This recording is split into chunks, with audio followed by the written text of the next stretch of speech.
Hello, welcome to Dr. Philp University. We have engaging and interesting video lectures on all medical, paramedical and dental subjects. Sign up now to watch our online courses from anywhere.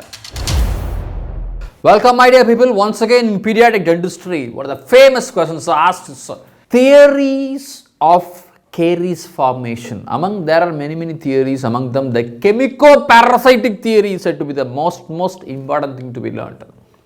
The chemicoparasitic theory, a parasite, it is forming some chemical changes and causing dental decay, dental caries.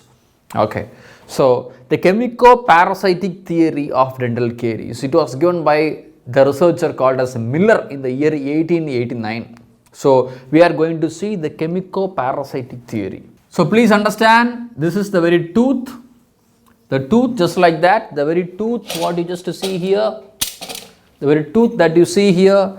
So the tooth usually gets decayed, and this decay, this decay is formed, that is only how a decay is formed, that explanation is only given by the chemicoparasitic theory. Chemicoparasitic theory.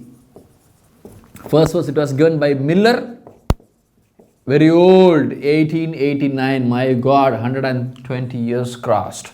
Okay, so this is the Miller's chemicoparasitic theory of how a tooth becomes decayed. How a tooth becomes decayed. That explanation only is given here. Okay. So according to Miller, dental decay comprises of two steps. According to Miller, dental decay consists of two stages.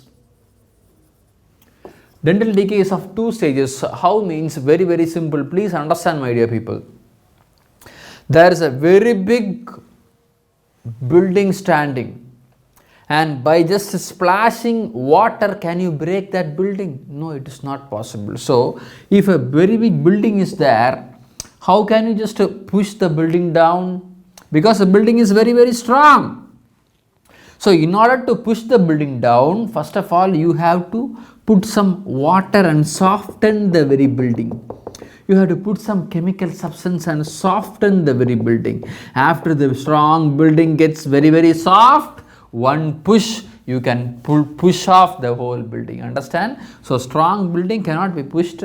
First of all, softening of the building, and after that dissolution of the building. Once if it is softened, then dissolution or removal can be very easier. Right? So just like that. Hope you enjoyed watching. Gain full access to our video lectures by signing up on our website. Visit drphilpuniversity.com for more details.